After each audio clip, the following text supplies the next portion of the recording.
What's up, guys? Welcome back to the Switch It Up podcast, episode 16. Today, we got somebody filling in for Huz. It's Luca Laporta. Welcome back to the show. What's up, buddy? What's going on, Jay? What's going on? Today, honor to be here. Perfect. Today, we'll be ripping through some of soccer corruption, what's going on with PSG and Messi, and how ridiculous that FIFA 22 team is going to be. I want your take on some NHL offseason stuff. We've been ripping it through with Huz, but I would love to hear your thoughts. And then finally, we'll end it with some fantasy football and just talking through the NFL and that season. But without further ado, let's jump into it.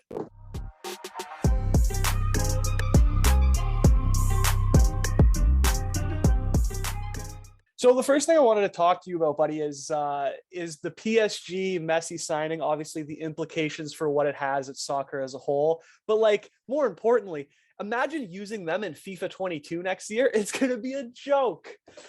Sport's dying, man. The sport's dying. Yeah, it's like, I think for me, if you're Barcelona, obviously I'm not a big soccer guy. I think most people who listen and who know me know I'm not. Like I support Chelsea. I lived in the UK. Soccer's great, but for me, it's like even watching this as a non soccer or football fan, like you see how can FC Barcelona not afford to keep the greatest player of all time, and also how can PSG, after signing guys like Ramos, Hakimi, and having Neymar and Mbappe, afford Messi? It's dumb. It's not about. It's just it's so corrupt. It's not even. The FFP is financial fair play, meaning that it takes what a team makes and what a team does financially. So with sales and with purchases, right? But as you know, when the that Super League idea came about a couple months ago, PSG wasn't involved in that. They didn't go in. Reason being is because their president, I always butcher his name. So it's you know what? While we're here, hold on. Yeah, go for it. Nasser Al-Khelaifi. That's who it is. So Okay. He's buddies with Chefrin, the UEFA president. I believe would be the president. They're buddies. Oh, yeah. They're friends. So obviously, he's not going to turn his back on UEFA to go into that Super League, and UEFA is not going to turn their back on them for, this whole financial fair play thing is BS. Like when they bought Neymar from Barca, yeah, the transfer fee was over 200 million euro, I believe. Yeah, it's insane. It was like 230 million euro. That came from the owner's pocket. Like it didn't come from the club. So they basically like creative accounting to get around it. That's crazy. And FFP, and I see tweets, and I retweeted a couple. I'll read some off to you. Yeah, please do. They've literally punished so many teams for less. I'm a Serie A fan, obviously, so I know a lot of Serie A. But like Roma, for example, again, not a rich team, but they have been punished by FFP for a long time. It's horrible. They've sold. Think about all these stars. So Alisson Becker. Yeah, Mohamed Salah, Leonardo Paredes, who's on PSG. Yep. All these guys, that's like almost 200 million euro right there, just from those three guys. They sold Nainggolan, that he was 40 million euro back in a couple years ago. They sold all these guys and had to get rid of wages and reduce costs. Yeah. For what? And they still can't spend that much. See, what gets to me is if you're looking at this like, again, kind of like I am as like an unbiased observer of soccer or football, like how can a team like FC Barcelona, obviously being one of the richer teams in the world, I think they're in a lot of debt. I mean, having looked into it, it seems as if they're in a lot of debt right now. But if you look at some of the guys on their roster, like the wages they make, it adds up to something like 5 million pounds a week, which is bananas. And if you're looking at that unobservedly, and then you look at PSG, like how is a team that's arguably worth less than Barcelona stacking guys like Neymar, Mbappe, Hakimi, Ramos? Like, yeah, it seems like it's so corrupt. And on top of that, it's like, it almost seems like now, I mean, as you as a Milan fan must be just infuriated, because I know if I was supporting a team heavily and I saw this kind of crap, it just makes you think you can never win. Like, no, you don't have a that's chance. what I mean. Like, I already know that. Like, I'm a big Milan fan. I already know that Milan have. I mean, it's not just Milan. I know most teams outside of England, and PSG have a zero chance, and that includes Real Madrid, and even Bayern Munich. I don't think even Bayern, but like, I'll get into this in a sec. But like, I'm just looking at tweets here. like Bayern Munich and Juve, for example, teams who, have a decent amount of money, have investors, have, good financial, so they've done good business in the past.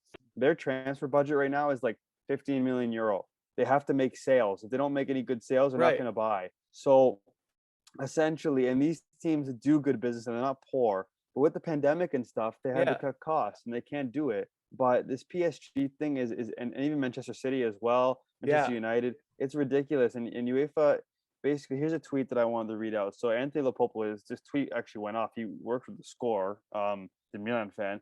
His tweet has 47,000 likes, 10.5K retweets. He basically tweeted, "How can PSG?" I think you liked it too. "How can PSG give Neymar 30 million euro per season while paying?" He said 60 million for Hakimi. It was actually 70 million euro for Hakimi, and 75 million euro in pre-tax wages to Messi, Donnarumma, Wijnaldum, and Ramos. And think about re-signing Mbappe in the same year. It's expected to lose 204 million euro in revenue. Yeah, it's insanity. UEFA, just end the charade. Yeah, that's unbelievable. So in January, the newspaper L'Equipe said selling players become Leonardo. So Leonardo is the sporting director for PSG. Yeah. It said the newspaper said selling players becomes Leonardo's main mission. And he's like, PSG sporting director Leonardo, like with a yawning emoji. PSG, if you ask like soccer fans, they haven't made any big sales. There's not one player they've sold. Yeah, they don't leave. Nobody leaves. Nobody. Thiago Silva went to Chelsea on a free transfer. If they leave, it's free. They don't sell guys.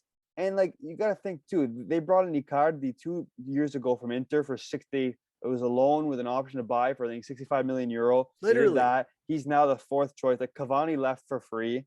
Like, it's unbelievable. They don't sell players. And this guy basically said UEFA has done absolutely nothing to repair its image as a morally bankrupt organization with zero interest in making the game more sustainable. It has punished lesser clubs for far less market activity than PSG's. Many times perception is indeed reality.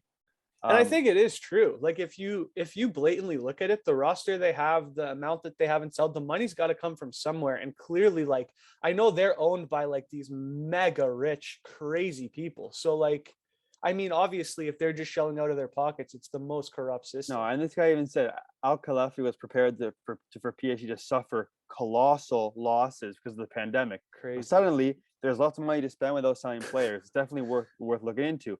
Yeah. So I agree with everything that he's saying here, and it makes zero sense. It doesn't make sense. And if you look back to when Ronaldo was going to Juve, like I know PSG had come out and said they'll overpay to get him because they want the best players in the world on their team. Yeah, so it doesn't shock me at all that Messi goes to PSG. We're just getting into a thing where basically it's going to be everybody against PSG. Like everybody's going to hate PSG. And Man City's no better, by the way.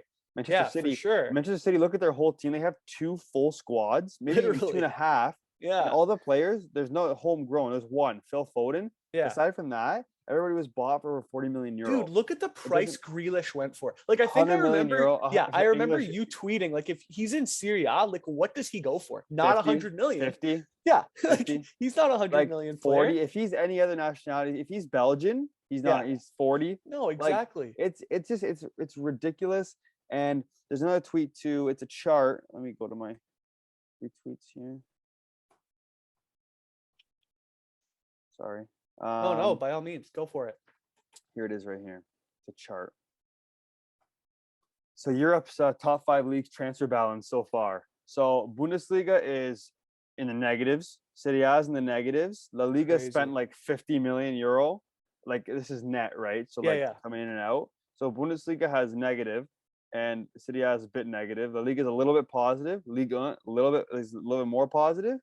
And the transfer balance for the Premier League is close to 400 million euro. I believe. Crazy. Yeah, that's so insane. So Serie A is at like negative 50 million, let's say. Bundesliga is like negative 80 million. La Liga is like maybe 50 million positive. Liga is like 100 million. I don't know how. I guess it's insane. Well, PSG. That's exactly. Yeah, so that's Liga, literally what it is. Liga is all PSG. Then Premier League is 400 million. So the Premier League, like, what people don't understand, and they're gonna be like, "Oh, you're just a hater." Oh, yeah. But the Premier League is already a super league. It's already It a super is, league in its own. It's in a league of its own. The team that gets relegated in the Premier League makes more money from the TV deal from the champions in Yeah. Spain, Italy, and Germany. And that's and what France. it is. The TV deal in Britain is so much money. I know guys who support the Premier League who told me, so like, this is ridiculous. The money's taking over. Like, it's crazy. It is. Yeah, absolutely. And like, even like Chelsea buying Lukaku, like they're buying Lukaku, a player they let go. He's 28. He's good. Don't get me wrong.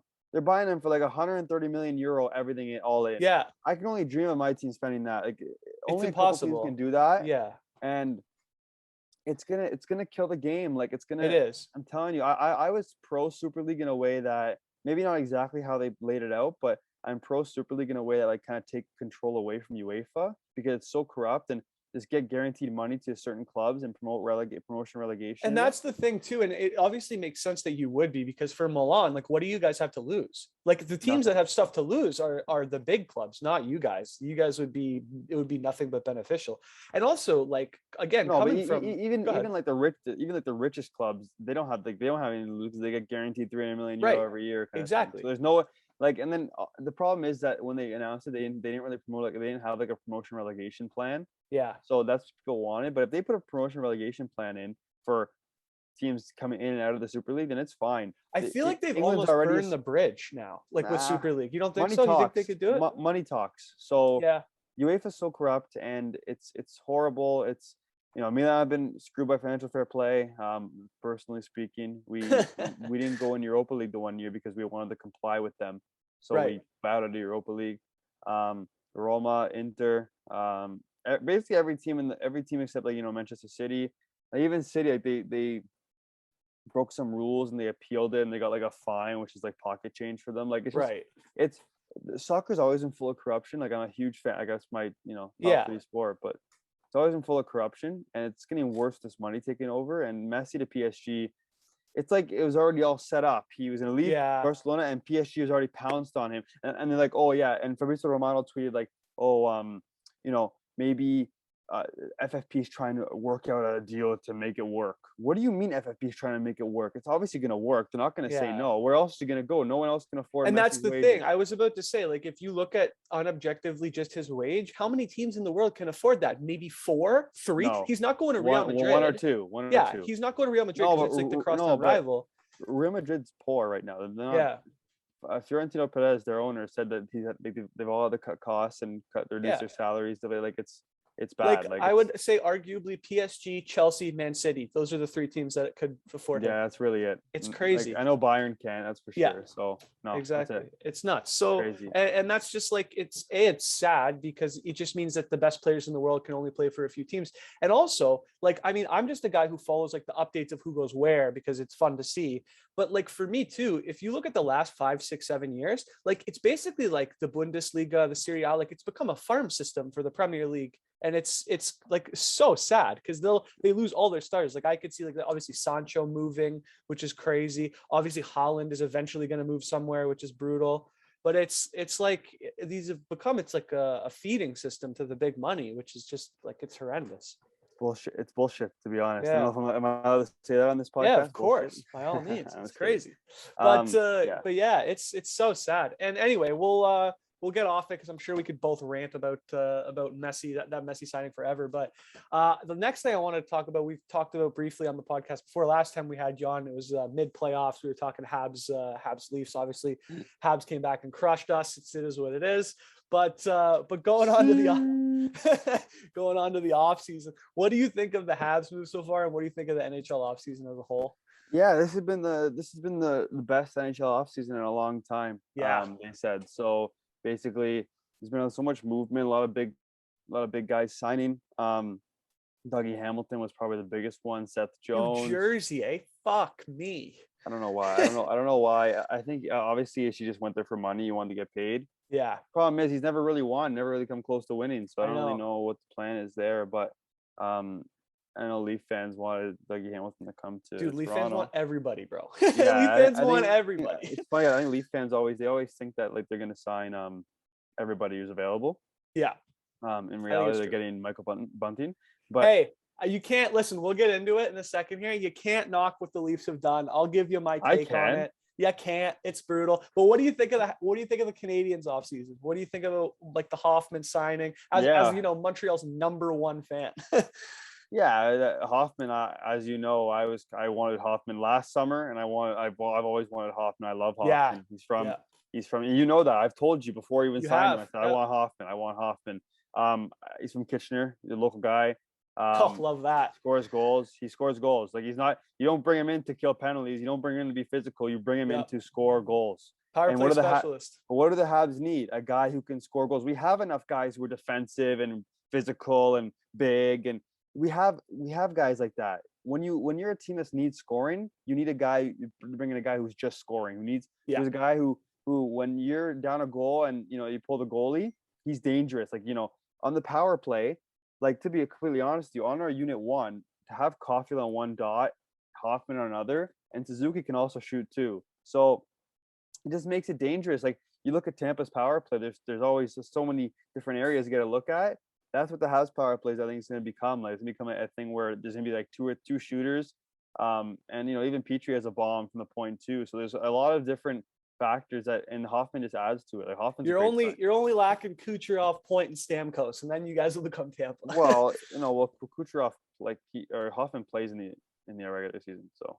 Yeah, I think Hoffman's a really good signing for the money you got him at. I'll hate on the Habs all day, but like when you look at what Thomas Tatar signed for, and then you look that's at ridiculous. That's ridiculous. And then you look at what Hoffman cost, that. like it's a No. ridiculously good I deal. can't. How does Tatar was literally not in our play. We scratched him for three playoff games. Like he was still not a talented winger. Just maybe no, you guys he still didn't love has him in some the talent. playoffs. But think about this: even Evans got hurt, and Tatar still didn't come in. Like basically, we just kept recycling other guys like Lakin and stuff like that. Like we didn't want to use Tatar. Like he wasn't, and Vegas scratched him in their playoff run 3 years ago too. Yeah, so I don't know what it is about. What Tatar. does that say about Tatar? I think he just can't up his level in the playoff intensity. I don't think he's very intense.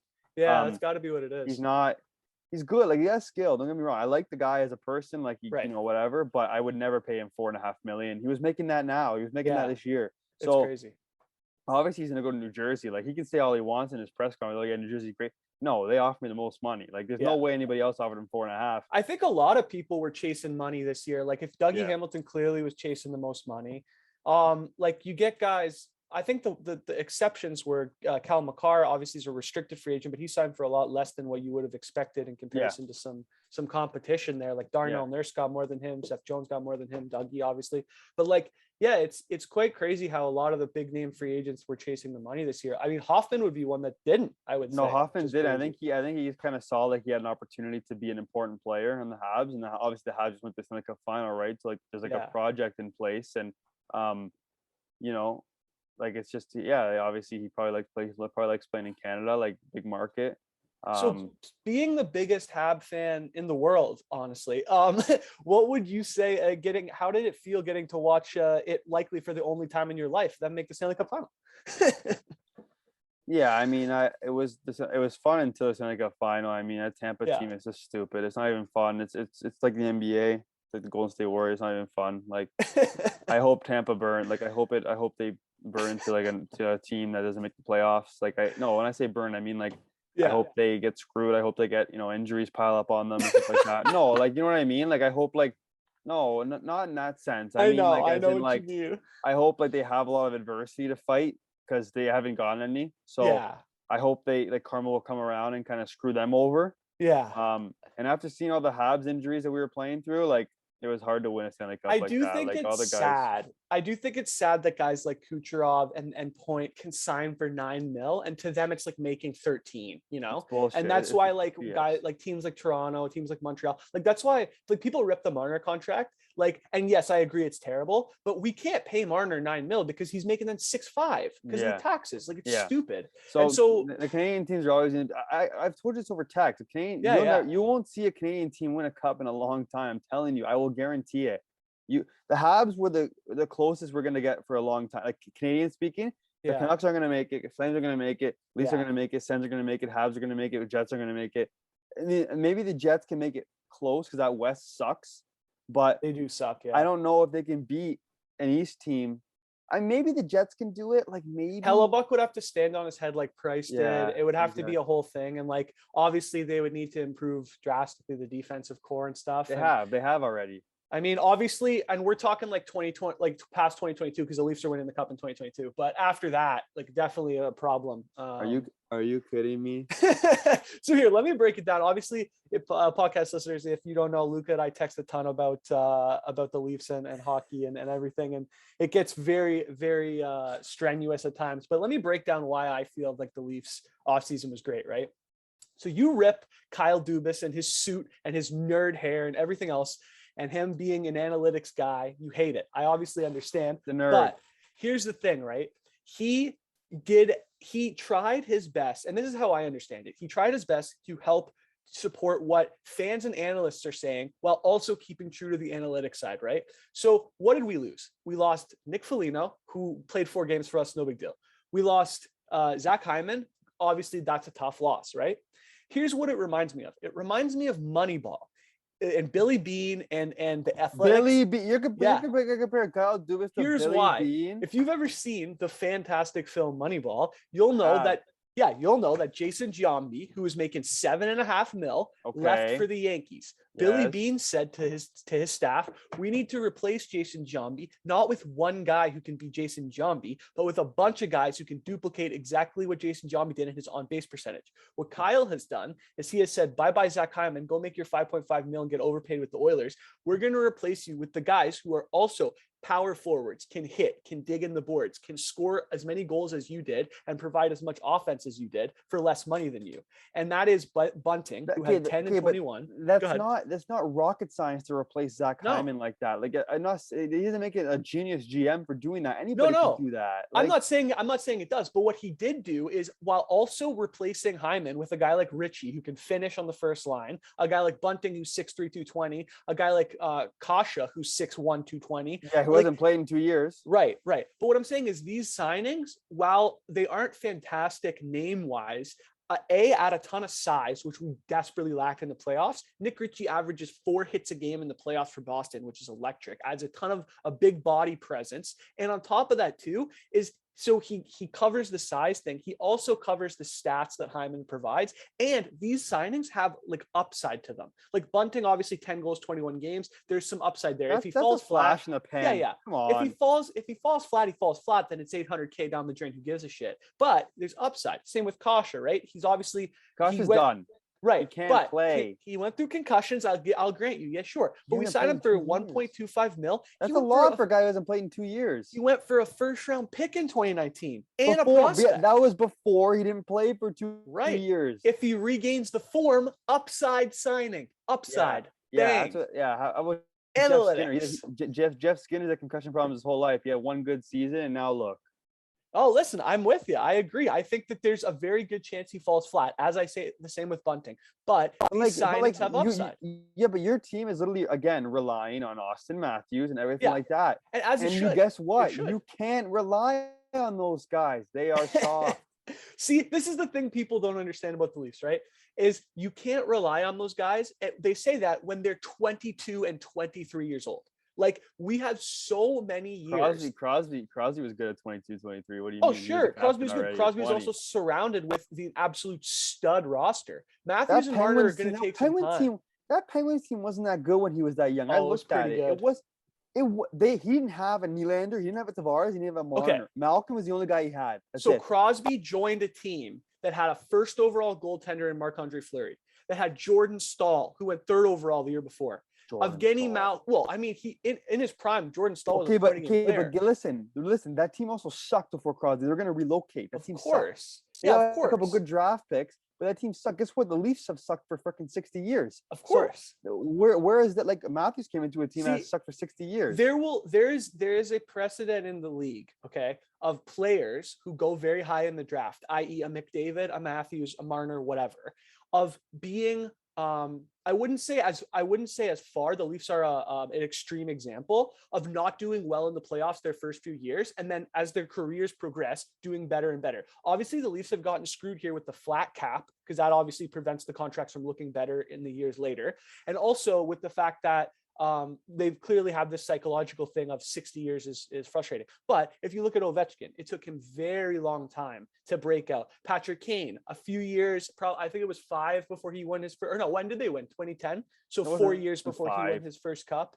And it does take a few years down the line. Crosby being a little bit of an exception because he had those pieces built around him earlier, and he's a generational talent. But I think there's something to be said about a team being able to be built and trying different things as long as those guys can lead the team. So I do think it'll be interesting. Yeah, but when you can't get out of the first round ever. We'll get there. We'll and it was Patrick Kane's third season they won the cup. Yes, 2010. Yeah. But the year before he also played 16 playoff games. So they got to the second round. I think they got to the third round. That, to be fair to that team though, it's like they got the first overall pick when they didn't finish last. Like that team was disgusting. So they had Bufflin, Keith, Seabrook, Taves, Kane, like just gross. And Patrick Sharp. Okay, but this Leafs team, like according to Leafs media, it's the best hockey team that ever touched the ice. So here's my thing. Not the truth. Who's wrong then? Am I wrong, or is the Leafs media wrong? So no, I think the Leafs media. You have a good point with the Leafs media that they take it over the top, and they obviously push the Leafs narrative a ton. Thank you. Right, but they have to because it's the market. They don't have the Habs media doesn't do that. The Habs media is the opposite. They bash a team on any chance as they get. Should. The Habs are trash, but the Leafs media. But why is the Leafs media? That's what I always said. I hate the Habs media. I hate the Habs. I'm not biased. I don't like the Habs media because they bash too much. The Leafs media I hate for a completely different reason because they're fanboys too much. There has to be a medium, a happy medium. So I think that there's a lot of toxic Leaf fans that have this thing that no matter what they do, the Leafs will be the best team in their heads regardless. And I think it's an absurd thing to have.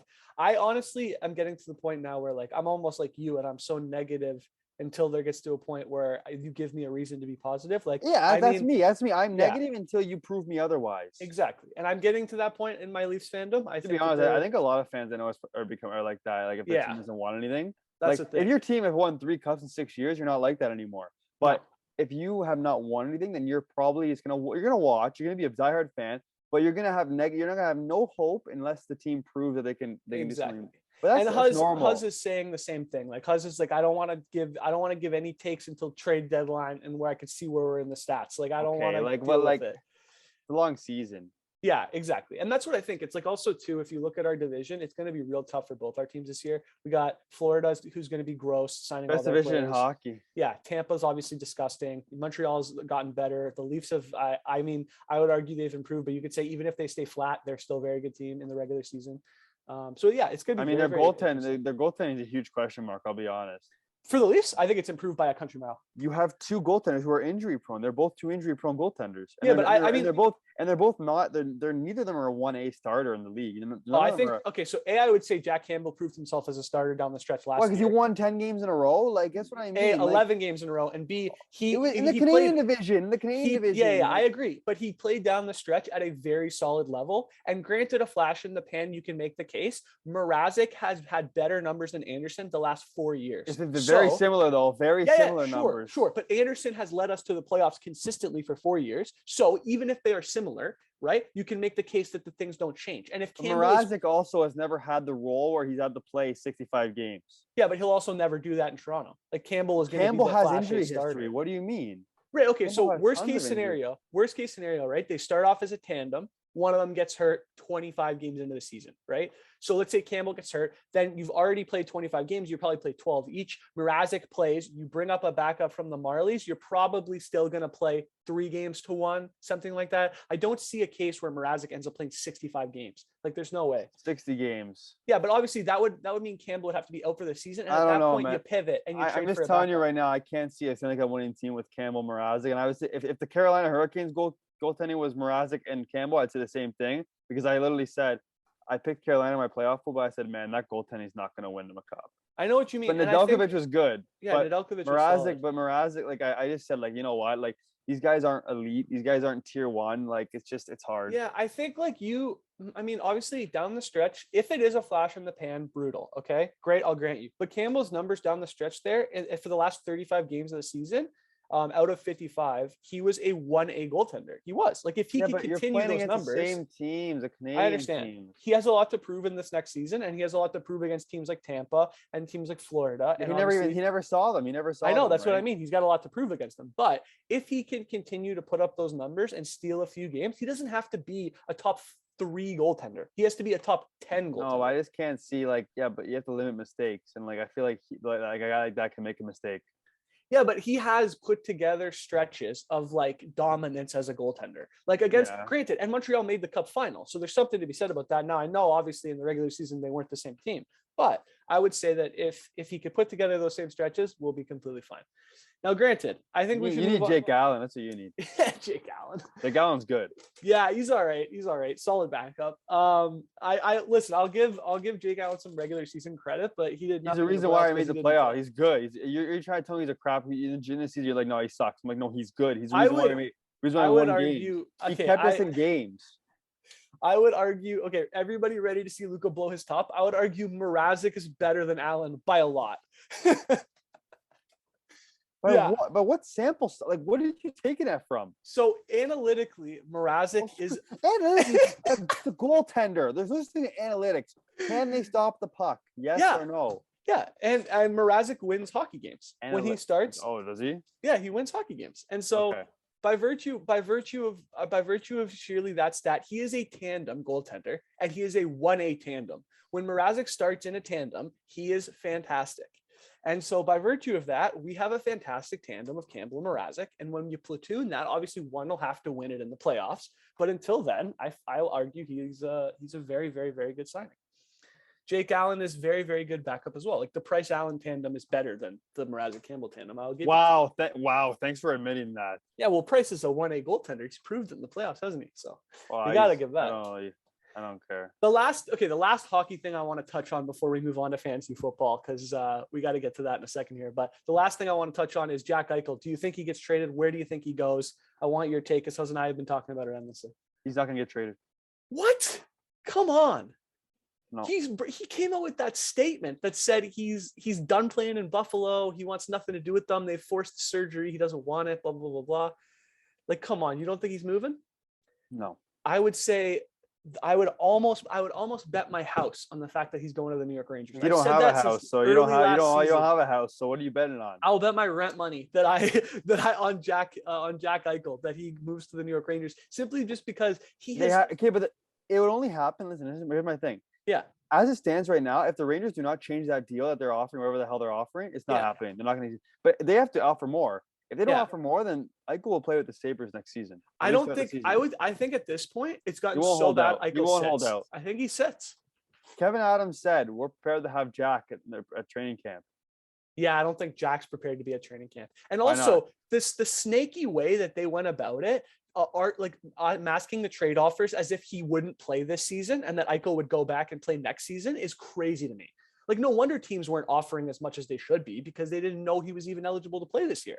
It's so brutal. The Rangers have to offer more. You can't offer. They have to offer one of their roster prospects, not just all the guys who are unproven. You have to and I don't understand. It was oh, you can't put Lafreniere. Yeah, you can. You can absolutely put Lafreniere. He'd be the one guy I would. You could put Lafreniere, a couple more small pieces, and that's a deal.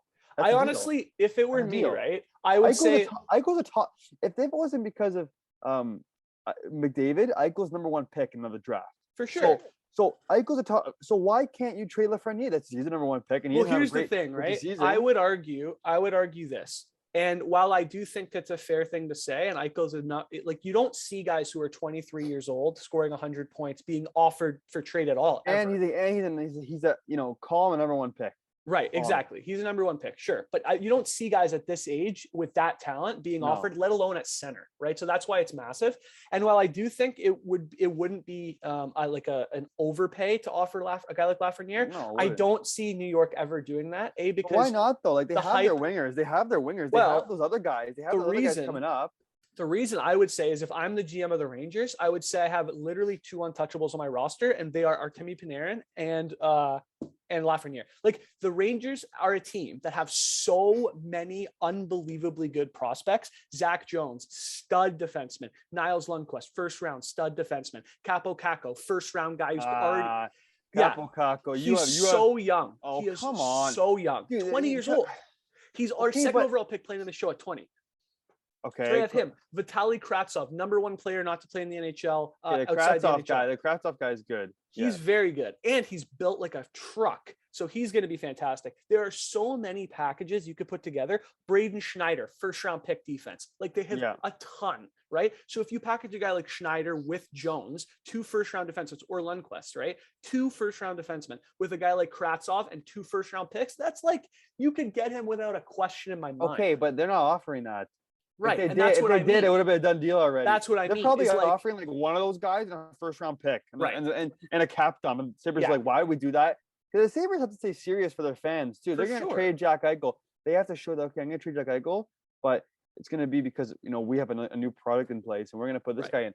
Lafreniere in a first, honestly, I'd do it because that's what I mean. Lafreniere could be your focal point, and you get a first-round pick as well. If I'm the GM of the New York Rangers, I'm trying to do it any which way without Lafreniere. But the reports, as you've seen too, are showing that they're not offering almost anything. So until they get real, until they get real and offer like Kakko, Kravtsov, a defenseman, and picks, like they're not going to do it without Lafreniere. No. So they need to get obviously get serious. And the Sabres are going to take a cap dump too. So they have to pay them for taking a cap dump.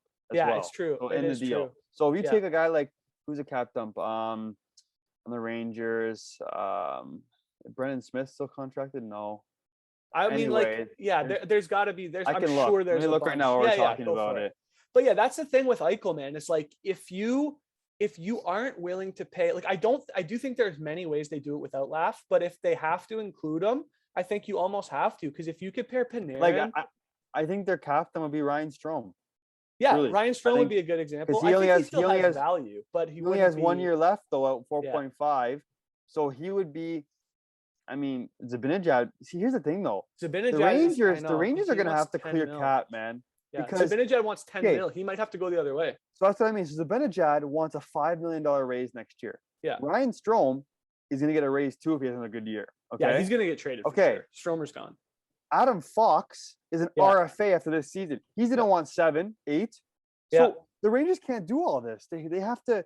They have to like see what's going on here. And that's what I mean. And then Shesterkin is an RFA right now. They have to sign him. What's he worth? 4, 5? Yeah, got to be 5, 6. Yeah. And they have 14 million right now, but they have a lot of guys to sign still. For sure. And Georgiev only has 1 more year left at 2.4. Yeah. And he's an RFA. So he's gonna get like what, 3? And this is the big decision they have, because if you want to win, you got to be able to play guys who are on minimum contracts. Like Kravtsov at $900K, massive. Jones, Schneider, here's the thing though. But why would they sign Berkeley Goodrow to 3.6 times 6 years? Crazy.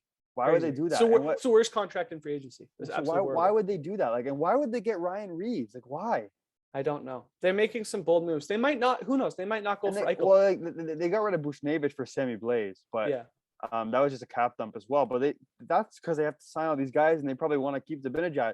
They got Ryan Reeves for Tom Wilson, is what they got him for. But but they only play the Capitals a couple times a year. Like, really? I know, it's crazy. It really is something else. You know what? Like, I honestly cannot see the Rangers. I can't see it working out. So they would. In my head, it would mean Zibanejad has to go the other way, or you dump Ryan Strome to a team like the Rangers for a pick, and then by that way you can give a guy with a little bit of salary plus guys like Kravtsov, Schneider, blah blah blah blah blah blah. So they have to get rid of like let's say like Strome. Yeah. Strome plus 2 firsts plus Kravtsov plus another piece. And for sure. Probably have to get rid of like Sammy Blaze as well. Right. Like, I'm sure more. They could probably figure it out. It's also signings of Kravtsov only has 1 year at $900K, and then he's an RFA next year. Yeah. So if he has a good year, and Capo Caco, I mean, I don't think Capo is that good, to be honest with you. But that's just me. Fair enough. I think I can't see it, man. I can't see it. I see Montreal in a better position than the Rangers right now, cap wise.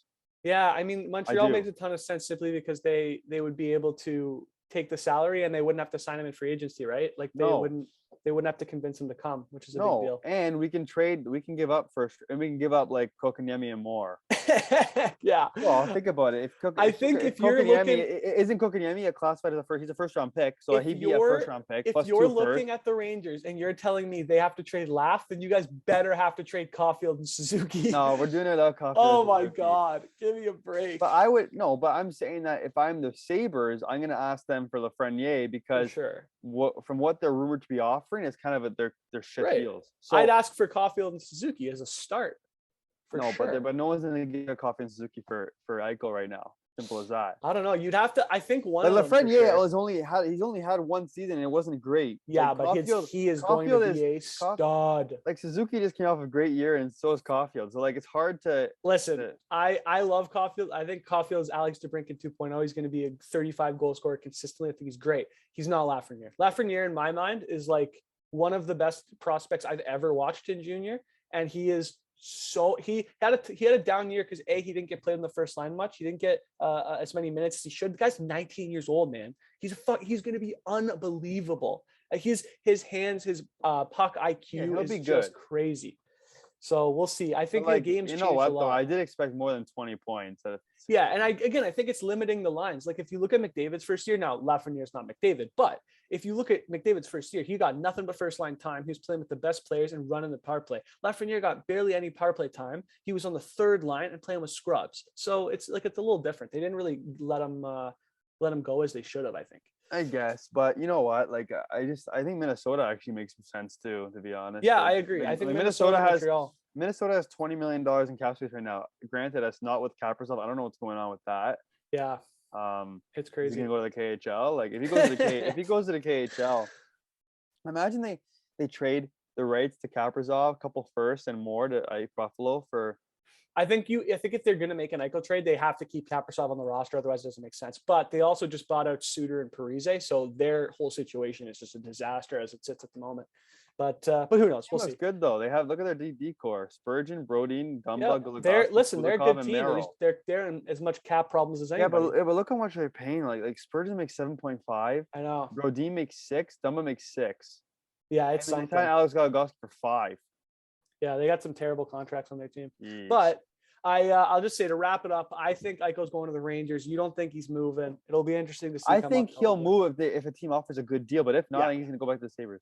Interesting. Okay. I don't know if he'll play for the Sabres, but we'll wrap it up there. The last thing I wanted to talk about, obviously fantasy football. We'll get into a little bit of our league. Obviously repping the Davante Adams jersey, the keeper.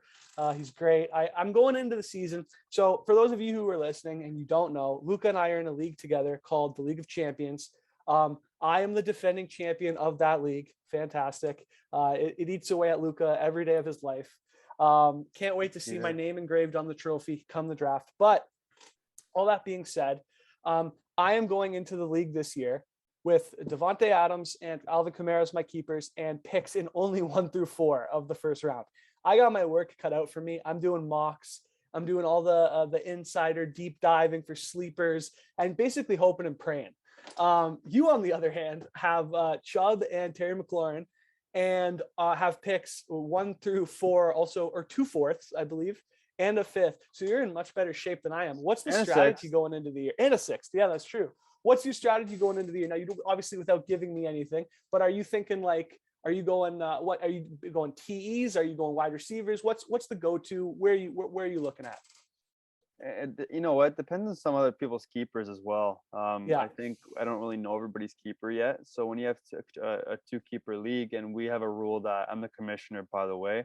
Yeah, electric commissioner. I'll even give you props for that. Luca runs a solid league. We have a rule that your keeper can't be the same position. So you have 2 keepers. They can't be both running backs. They have to be either quarterback, running back, tight end, wide receiver, kicker, whoever the heck you want. So most people, I think, are going to be picking, aside from people who have Kelsey and Kittle, I believe. I think aside from that, I think the one guy who has Mahomes, I'm assuming he's going to keep Mahomes. Yeah, it's funny. I looked at that the other day. I entered Fantasy Pros and did a mock draft with our keepers, and I don't think he's keeping Mahomes. Yeah, he might. I think he is. But he's got some tough decisions. Yeah, he has like Jonathan Taylor, Eckler. Yeah. Who's his number 1 receiver? It's a great question. Thielen? No, he's not gonna keep Thielen. No, he has Justin Jefferson. No, that's Dalton. No. he does have somebody there that's worth. No, that's he worth didn't have a great receiver. He had Cooper Kupp and Thielen and stuff like that. I don't think he had a number one receiver. Okay. But I think aside from like Mahomes, Josh Allen too, I think he's getting kept. Aside from them two and Kelsey Kittle, all of them are going to be everybody's going to go running back, receiver. Here's the question I got for you then. So obviously our league is a little bit different than most fantasy leagues, being that we have our two keepers, and obviously the first round is going to be greatly different than the average first round draft. So the way I see it is our first round breaks down as you have like 3 stud running backs in Jones, Eckler, Gibson. Those are the 3 kind of tier 1A that you've got. Maybe a guy like Jonathan Taylor if he doesn't get kept. Well, if you're Taylor or Eckler, whichever one. Yeah, I mean, on Aaron Jones, I would say actually, I would probably no. But Joe has both Eckler and Taylor, okay, so he's going to keep one or the other. Picks, yeah, but exactly. Whatever one he picks, like that guy will go into the same spot. Like Eckler and Taylor will be in the same spot. I agree. Like I'm not like it's pretty. That's pretty. And that's the thing I think, and it's funny because I actually thought originally that regardless of where I picked, I was going to trade down or try to at least. And after having run through the mocks I have. I honestly think you borderline shouldn't trade down simply because the talent drops off after the 5th overall pick. Like there is such a gap of like after Jones, Eckler, Hopkins, and Gibson. Hopkins is like the anti-vaccine thing is kind of I know it's killing his draft stock. Unless he gets it, unless he just says, okay, I'll get it. But I don't know. It's kind of killing his stock a little bit. But the thing is though, is that like, those guys who are like don't get the vaccine, are they gonna adhere to the rules the NFL put in? This is the thing, and that's the big problem, and that's why I think there's actually value in anti-vax picks like Cole Beasley. If you can get him in the 10th round, come on, there's value there. Beasley. No, Emmanuel Sanders got the vaccine. He's taking his slot role. I saw that. Yeah, hey, he saw there was an open Saunders, an open slot role. Yeah. Open slot position. So he's like, I'm going to get the vaccine. I'm going to go in there. And that's the thing is there's a lot of that this year. And also it's like, we don't really know the vaccine status of a lot of guys. So you might pick someone if they McCaffrey didn't get it, I don't think.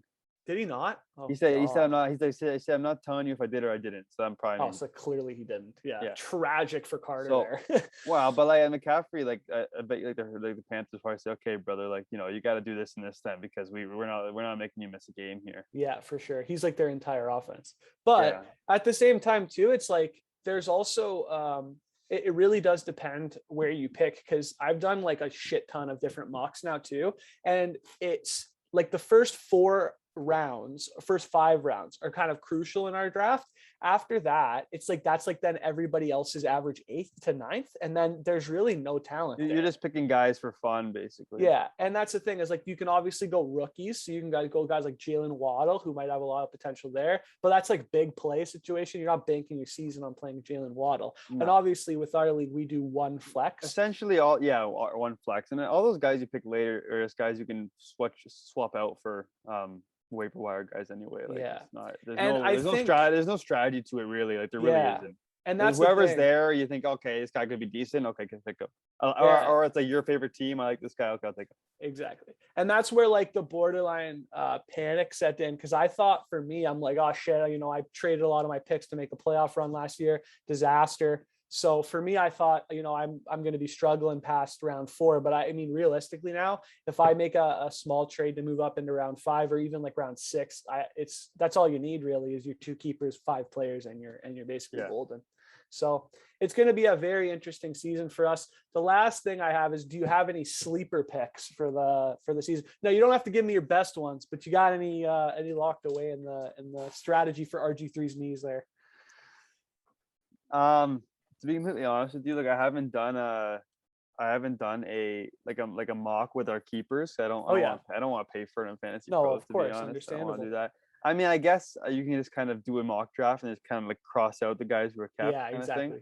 Yeah, but sleepers are tough this year because of like the COVID status and stuff like that, and you don't really know everybody's vaccine status, so it's kind of the talent this year. Like I don't know, last year I saw a lot of guys who I really liked. Like late, the rookie talent was pretty good. This year, apart from Jalen Waddle, like obviously Devonta Smith and Jamar Chase. Yeah, Jamar Chase would be another one who would be like you'd think he'd be the Justin Jefferson of this year, but I mean, I don't think it's gonna. Like, I know that's high hope. That's really high hopes. Like I agree. Rookie receivers are tough to come in sometimes. And that's the thing is last year's draft class was so deep in terms of like Chase Claypool, Justin Jefferson, like just endless guys. CD Lamb would be another one who are just going to be studs this year. That it's like this year's draft class of rookies is just clearly not as good. But there's a couple guys in our league who are kind of screwed. Like James Robinson. Like again, a guy planned to keep him. I know. Which again isn't really a bad decision back in January because he was a top 5 running back all year. Yeah. He's their number one guy, but then for some reason they draft Etienne, and it's like, okay, well, that's now great. Shane's screwed. Yeah. I mean, Robinson still will probably get the bulk of the carries at least at first. Yeah, but he just obviously his pass catching. But the problem is though, every single team has a 2 running back system now. Yeah, for the most part. It's kind of become like a thing like NHL goaltenders. Yeah, exceptions of McCaffrey, Kamara, Cook, that sort of thing. There's but even then, like on the Vikings, like Alexander Madison gets some touches per game. Yeah, some. He definitely gets some. Like he'll get third down carry. But if they want to keep these guys fresh for the rest of the season, they don't want to play them. They don't want to play them 60 snaps a game. They don't want to do it because they want to keep them fresh down the line in the playoffs, right? It's true. So like it's kind of like an NHL goalie tandem, right? Like it's like they're becoming like everybody has like for example, like in Oakland there, you got Jacobs, you got Kenyon Drake now. Yeah, I still think Jacobs probably gets the majority. Like, but to be fair to no, it's not though, because Kenyon Drake is more of a catching back. Yeah, he'll definitely take away the pass catches. Absolutely. Okay, so that means that Jacobs' value drops. For PP, oh, absolutely. Yeah, he's not going to be what he was last year for sure. Okay, but last year Kenyon Drake was drafted before Josh Jacobs. Yeah, absolutely. Kenyon Drake was viewed as a number 1 pick last year, like a number 1 running back option. He obviously wasn't that, and that's why I traded him. But you gotta admit, when I acquired him after, he had very good weeks for me. Yeah, he did. He was pretty solid. Like 4 or 5. You stole my first overall pick. It was tragic. Yeah, like he had good. Like I acquired him. You're like, oh no, I don't know, man. I acquired. Yeah, it's because I lived through hell with him for the first 4 weeks. Yeah, but I acquired him. Yeah, but listen, this is why I had this exquisite GMing. I acquired him for nothing because he was hurt. Yeah. So I acquired him for nothing. And I said, okay, he's going to come back for the last 3 weeks of the playoff run. I'm going to try and make the playoffs. And he came back and he got like 14, 15 points. That's all you can ask. Yeah. You had a lot of depth last year. It's just that you started acquiring that depth too late into the year. Whereas like, it's not my fault that I got really unlucky the first 5-6 weeks. I went like 1-5. Like my team wasn't a 1-5 team. 1-7. No, I was 1-6. And then 2-6 and 2-7. Right, 2-7. Yeah. That is brutal. But like that, but my team wasn't a 1-6 team. You're also not a 2-7 GM. Like you care more than a lot of these other guys. No, I'm not. But that's why I was getting unlucky. Like remember the one, who was it? Like week 2, I think I lost. And it was like because someone went off in the last 5 minutes of the game or something like that. Right. Oh no, sorry. I had like Dallas Goedert or something, and he got hurt in the first quarter. Yeah, he did. Left the game, and I lost by 3. I lost by 3 points. So that means he probably would have got 3 points. So I would have won that. It's just like stupid stuff like that. Even in the playoffs, I got screwed. I should have made the final. I should have got guaranteed money. It would have been brutal. Although I would have loved that because then I would have got to beat you in the final. But I would have got guaranteed money, so I wouldn't have been as mad. I know, but at the same, and I deserved that win because Chubb literally they were blowing out the Giants. So they said, okay, Chubb. Down. They said Chubb, we don't need you. They just take a break. All he needed was 20 yards. Literally, you needed like 2 full carries and you were golden. But that's tough. So tough. It is what it is. Although, to be honest, how mad would you have been then watching Kamara on the Thursday put up 60 and just ending? Yeah, but I still would have won $150. Yeah, true. You would have. So if I could, out of 12 got that, and then I lost the 3rd place game, I didn't get anything. Yeah, to Nathan, right? Yeah. Yeah, that's so tough. But you know what? It is what it is. Solid 4th place finish. The last thing I wanted to touch on too is Bryce's team and Bryce's keepers this year, which are like. He's got Michael Thomas, obviously ruined. Guy's out for 6 weeks, 5 weeks. So that's. I thought it was about 4 weeks. I think the last I checked, they said December. So that's got to be 6 or 6+ or something. December would be like 12. What 3? Oh, okay, then maybe it's probably a little bit earlier than that. It's probably like end of October. Yeah, you'd hope. Just think about it. The league starts the first week of September. Yeah. You got 4 months. You got 4 weeks a month. Yeah, so 6 weeks of mid-October. Probably be like a week after Canadian Thanksgiving, probably. Yeah, fair enough. But would you still keep him? No, I think I still would. I probably still would, just because. But the thing is with his team is like he's got Michael Thomas who's hurt, and he's got Mike Davis, right? So Mike those Davis guys will get carries in Atlanta. He will get touches. Yeah, he'll be a number 1 RB in Atlanta. But like Well, he's not. It's not the worst keeper. I mean, He's it's got not a 2 great fifth-round picks, which is tough. Well, or Michael 4th Thomas round isn't a picks. 5th-round pick though, if he's healthy. Oh, if he's healthy, he'll be like a 3rd-round pick, or like maybe even a second round pick. But yeah, but because he's hurt, like that's if you're Bryce, I think honestly, you draft your team, you deal for picks, and you rebuild. But you have to at least try for the first 4 or 5 weeks. Yeah, for sure. At the trade deadline, you make a decision, not in the first week. Because what if you go 6-0? Oh yeah, I mean, you do what Dalton did. Dalton's team was trash last year, and he made it 12-0, and then they're 13-0 or something, and then lost. I beat him in the first round. Yeah, because his team was brutal. He didn't deserve to be there. I slayed the dragon. Yeah, that was a joke. It was funny. No, his team was good. He didn't win another game, eh? He went 12-0 and then didn't win another game. No, but his team was good because he had Russell Wilson, Dalvin Cook. Russell Wilson was so tragic last 4 weeks. He was so bad. Yeah, but he was good for the first part of the season, though. Yeah, but like, I mean, you want playoffs. When I played against them, I think it was they played the Jets. So he went off. He had like 30 points. Yeah, but I mean, like he had. But it's because my team went off. Like, I don't know. Can I look at it? Can I look at it? Yeah, go for it. You can. Yeah. Am I allowed to do that? Can I? Yeah, you can. You can go on NFLfantasy.com and you can. No, on my app. About last season? Yeah. I think you can. You can give it a shot. Let me see quick. Yeah, I think you can definitely do it. Matchup. No, I don't know. It just says week 1 current. But yeah, I think, and also I know in our app it says that we play the same schedule as last year. So you don't think so? I don't know. Well, do you think that's right? I don't know. If it is, that's weird because then I don't want to play you twice again. I know that would suck. But I don't know why it would follow the same. I guess it is. Follows the same thing. I think it'll be randomized when we pick our draft order. Maybe the draft. Yeah. Yeah, because I was doing mocks and I had loaded in where it says now, and it says you're picking first, and I'm like, there's no way that's true. I mean, it'll be randomized. I am. That's what it said, but I don't think that's true. Okay, I mean, I deserve it. I picked 12th last year. I know, but I don't think that's true. I think it'll randomize the first. I had 2 drafts last year. I picked 12th and 12th, both of them. It had you first, me second, Bryce third, Shane. Oh no, fourth. I think that's just who joined the league first. Like, yeah, I think that's true. Yeah. I think it'll be randomized.